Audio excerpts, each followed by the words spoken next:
Hello, everyone, and welcome back to Cyrus Webb Presents. I'm your host, Cyrus Webb. Glad you all could join us once again. For those tuning in on Facebook, LinkedIn, and on YouTube, we're glad you all could be with us. Going to connect with our friends over on X and also on Instagram so they can be a part of our show for today. And last but certainly not least, we're going to connect with our friends over on Amazon so you guys can be able to buy some of the books by our next guest. We're really excited about this next segment. Glad you all could join us live, or for those who are catching the replay. And we're now live on Amazon Live with Cyrus Webb Presents. If you guys are new to us on the Amazon platform, make sure you guys do hit that follow button. You see that here in this corner or down below. You also will see the books by our next guest. I'm really excited about this.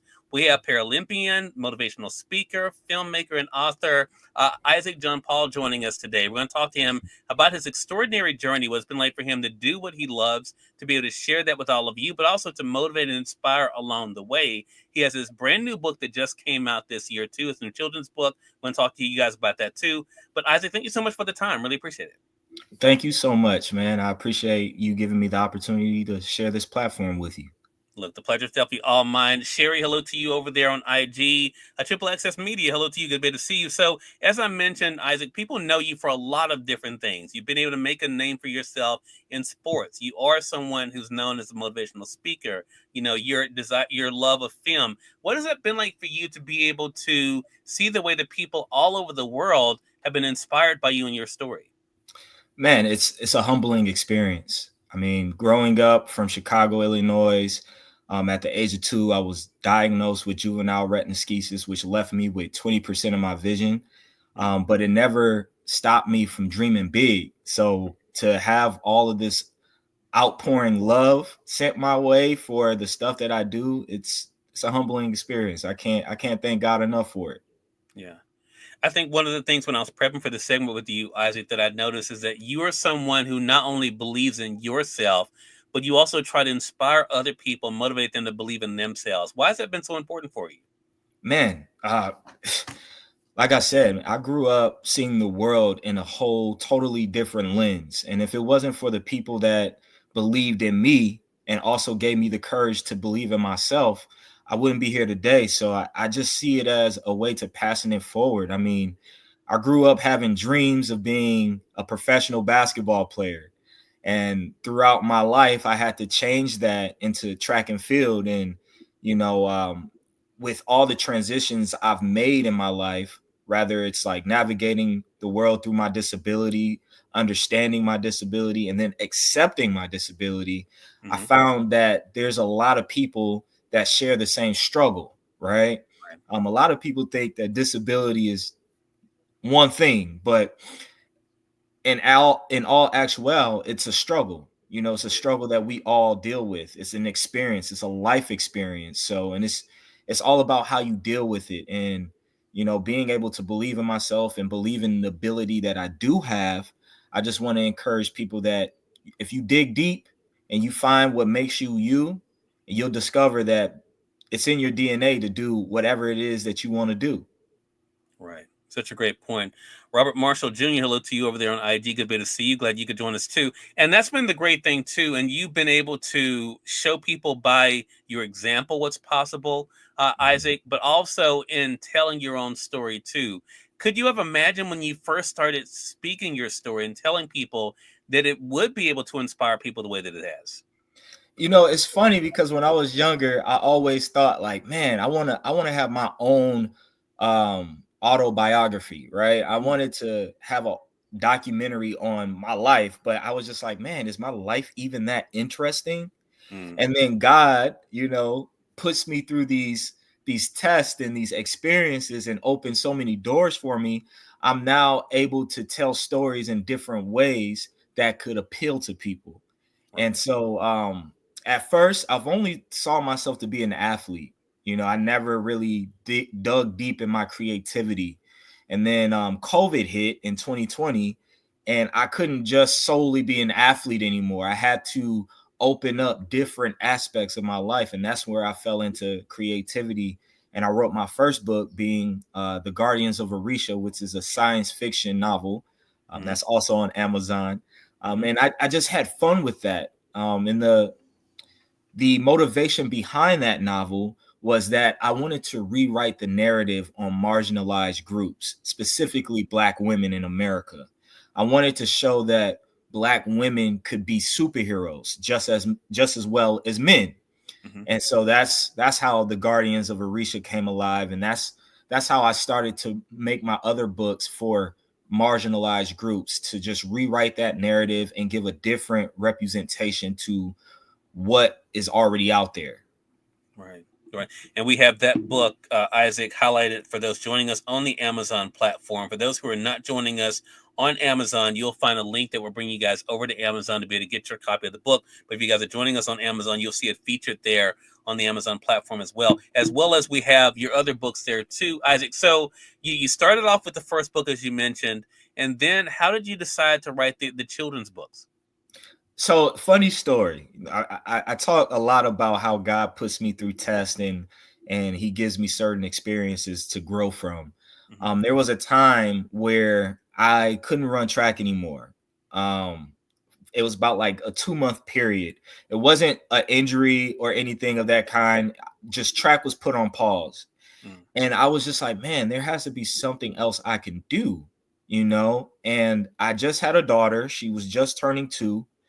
And I wanted to make sure that she understood the community that I was a part of, being the disabled community. Yeah. Knowing that there's not a lot of representation out there in the world for those with disabilities, I was just like, I want to document our experience. And this was in 2024, where I wrote Mya's Marvelous Day at the Games, which is a story inspired by me and my daughter's relationship and me wanting to encourage her to be a superhero, much like the athletes in the Paralympics. Hmm. And that same year, she, excuse me, that same moment, that her first ever sporting event was the Paralympic Games in 2024 in Paris. So Wow. before we went to Paris, me and my family, to go to the Paralympic Games, I wrote this book.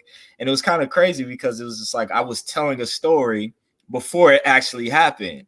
Right. And it was a great experience writing it. I had fun with it. Everybody loved it, from my peers to the local schools that I go and talk to and do book readings at in Los Angeles and also in the San Diego area.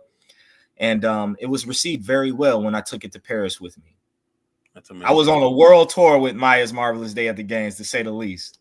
I That even is got a amazing. picture with Joe Biden with the book. So that was an Wow. amazing experience as well. Yeah.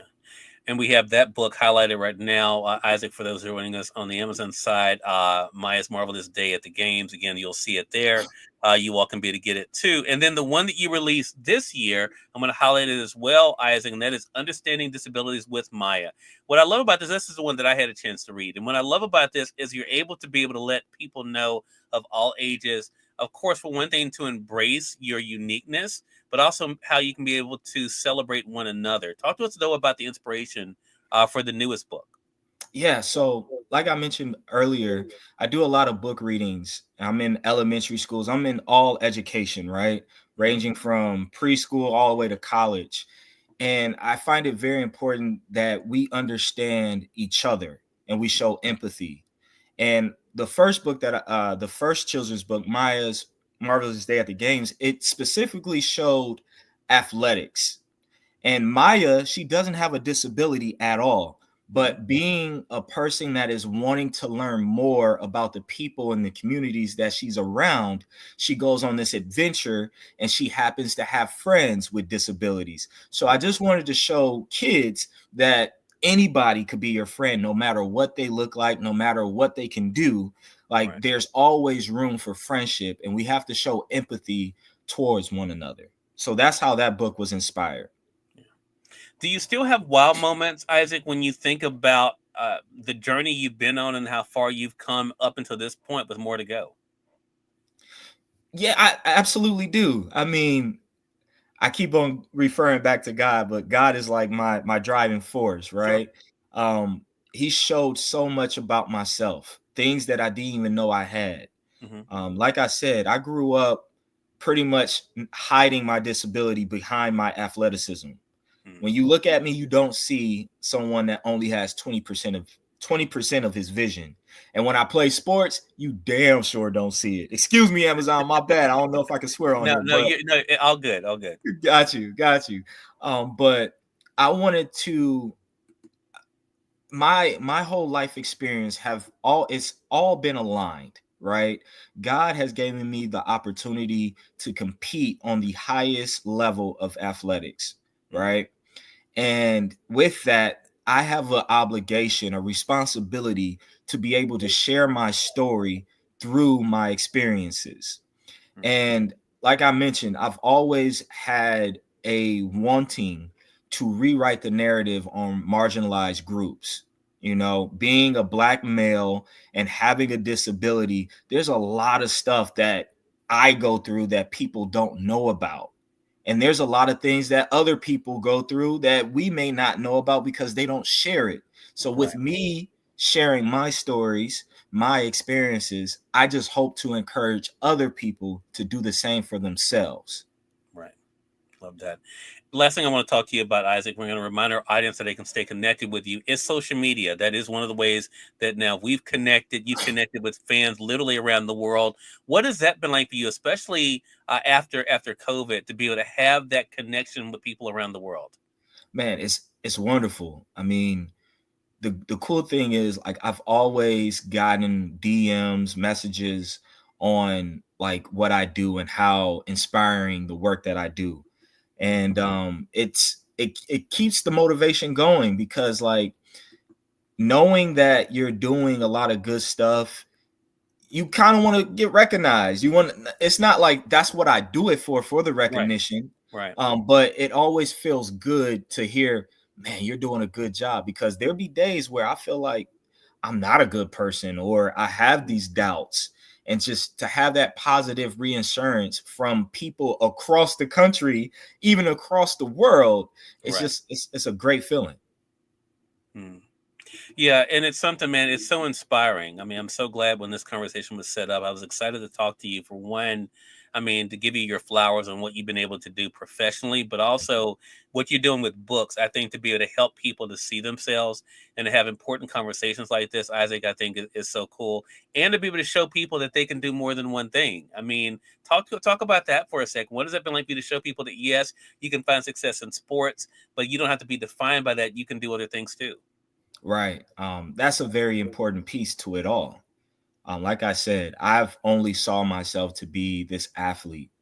And of course, we all know, and in the moment, like I didn't even think like this, right? I didn't think that athletics would stop for me.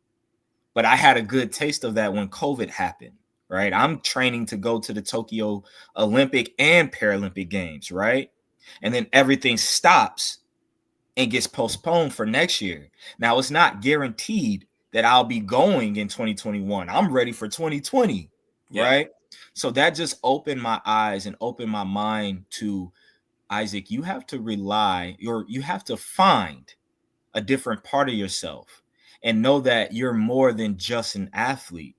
Right. And that just launched me into creativity. Like I've always knew that I was capable of creating something, but I just didn't have the direction, right? I didn't know what it was. I was able, like, I create my own workouts, but I, at the time, I didn't think that was creative, right? Right. I thought it was just something I did. But once I started to really dig deep and just do a self realization of myself, I realized that my creativity is very vast. You know what I'm saying? I could do a lot of things with my creativity, whether it be writing books, writing TV shows, writing movies, which that is what I really want to do. I want to write TV shows and movies to show my stories visually opposed to just literature, right? Right.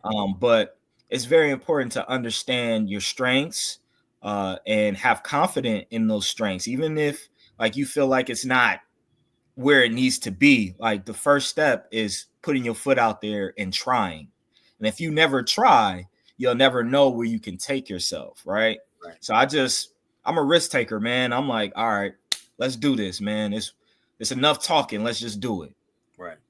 Well, you definitely are doing that, man. And I'm so excited we get to share it with our audience. Again, everyone, we've been speaking with Isaac John Paul today. We're talking with him not only about what he's been able to do in sports, but also in life and the difference he's been able to make. Also, the 3 books that he has here on Amazon, you all can be able to get them in our carousel. For those joining us on your phone, you'll see them on the side. For those joining us on your desktop or laptop, you'll see them down below as well.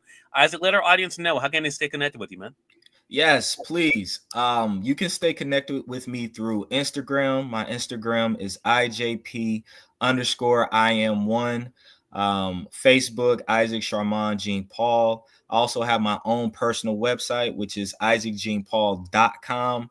And I'll probably be on your television real soon. So you'll probably see me there as well, on YouTube, everywhere, man. I'm going to be internationally known real soon. So Love it. Just remember this face, remember the name IJP, and that's me. All right. Well, Isaac, man, thanks again for the time. Really appreciate you stopping by. Looking forward to our next chat together, man. Likewise, Cyrus. Thank you. You're more than welcome. And we thank your audience for tuning in to another great segment of Cyrus Webb Presents. Until next time, you all make it a great one. We'll talk to you soon. Take care.